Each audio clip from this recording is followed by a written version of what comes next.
Hello guys, welcome to GS classes by Aditi. आज हम लोग पढ़ने वाले हैं बघेलखंड के मेले। बघेलखंड के मेलों में हमें टोटल 5 मेले पढ़ने हैं। तो स्टार्ट करते हैं।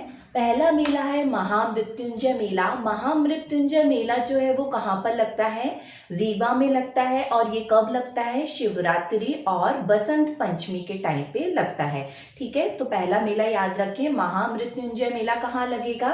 रीवा में। ठीक है, सेकंड हमारा मेला है गधों का मेला। गधों का मेला कहाँ लगता है? चित्रकूट सतना में। ठीक है, चित्रकूट जो है सतना जिले में आता है, इसलिए दोनों चीज याद रखें। चित्रकूट भी आ सकता है एग्जाम में या सतना भी आ सकता है, तो दोनों ही याद रखें, चित्रकूट सतना में। ठीक है, इसके बाद ये कब से लग रहा है? ये औरंगजेब के काल से लग रहा है। औरंगजेब ने गधे खरीदने के लिए ये मेला स्टार्ट किया था। तो अभी भी इस मेले में क्या होता है? दीपावली के बाद ये मेला लगता है। यहाँ पर गधों को खरीदा जाता है, बेचा जाता है, और कभी कभी उनके लिए अलग अलग हंसी वाले नाम भी उनको दिए जाते हैं। ठीक है, इसके बाद थर्ड हमारा जो मेला है वो कौन सा है? चंडी देवी का मेला। चंडी देवी का मेला जो है वो कहाँ लगता है? घोघरा या धीदरा गांव, दोनों चीज आ सकता है, तो इसे भी याद रखें। घोघरा गांव दिया हो या धीदरा गांव दिया हो, सीधी में दोनों ही सही है। ठीक है, तो ये कहाँ लगता है चंडी देवी का मेला? घोघरा या धीदरा गांव में, सीधी में। ठीक है, इसके बाद ये किस टाइम पे लगता है? मार्च और अप्रैल में। इसके बाद मैं आपको एक और चीज क्लियर कर देती हूँ। कल हमने पढ़ा था गरीबनाथ का मेला कहाँ पर लगता है? अवंतीपुर बड़ौदिया शाजापुर में, है ना? तो ये भी याद रखें कि अवंतीपुर बड़ौदिया या बड़ौदिया दोनों ही चीज लिखी हो सकती है। ठीक है, दोनों ही करेक्ट है, तो आप अपने हिसाब से देख लीजिएगा, है ना? ठीक है, इसके बाद हम आगे के मेले। केवटी का मेला। केवटी का मेला कहाँ लगता है? रीवा में लगता है। और किस टाइम पर लगता है? मकर संक्रांति के टाइम पर लगता है। तो याद रखें, केवटी का मेला कहाँ लगता है? रीवा में लगता है। ठीक है, इसके बाद हमारा लास्ट मेला है बाणगंगा का मेला। बाणगंगा का मेला कहाँ पर लगता है? शहडोल में लगता है। और ये किसने स्टार्ट किया था? रीवा के जो महाराजा थे गुलाब सिंह, उन्होंने इसे स्टार्ट किया था। कब? 1895 में। तो ये भी याद रखें कि बाणगंगा का मेला कहाँ लगता है? शहडोल में, विराटनगर शहडोल में। और ये भी याद रखें कि इसको किसने स्टार्ट किया था। ठीक है, अब हम अपनी ट्रिक की हेल्प से इसे याद कर लेते हैं।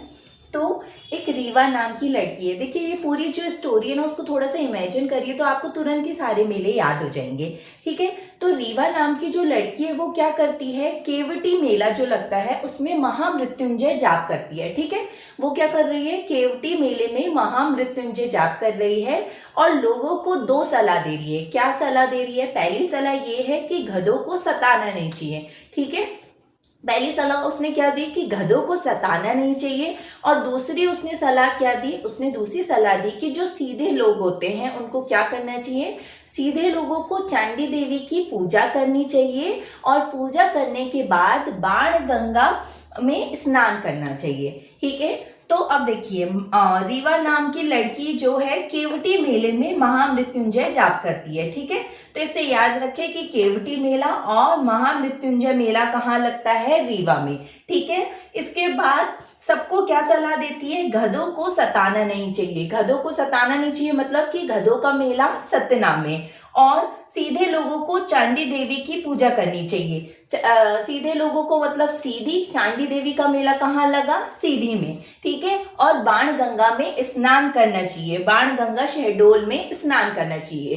तो इसमें शहडोल ऐड कर ले कि बाणगंगा शहडोल में स्नान करना चाहिए। ठीक है, तो अब आपको याद हो गया होगा। फिर से इसे रिपीट करिए एक बार मेरे साथ, तो आपको जरूर याद हो जाएगा। ठीक है, रीवा नाम की लड़की है, वो क्या करती है? कौन से मेले में पूजा करती है? केवटी मेले में। ठीक है, और क्या कर रही है? महामृत्युंजय जाप कर रही है। तो महामृत्युंजय मेला और केवटी मेला कहाँ लगता है? रीवा में। अब सबको क्या सलाह दे रही है कि गधों को सताना नहीं चाहिए। ठीक है, तो सतना से गधों का मेला कहाँ पर आ गया? सतना में।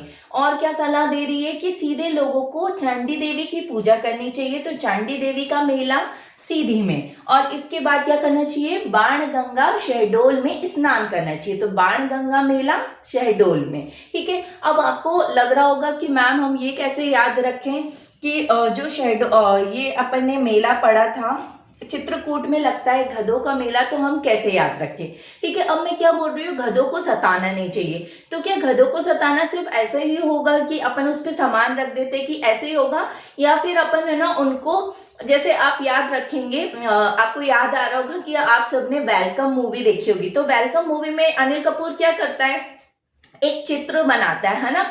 क्या चित्र बनाता है, उसमें वो घोड़े के ऊपर गधों को बना देता है।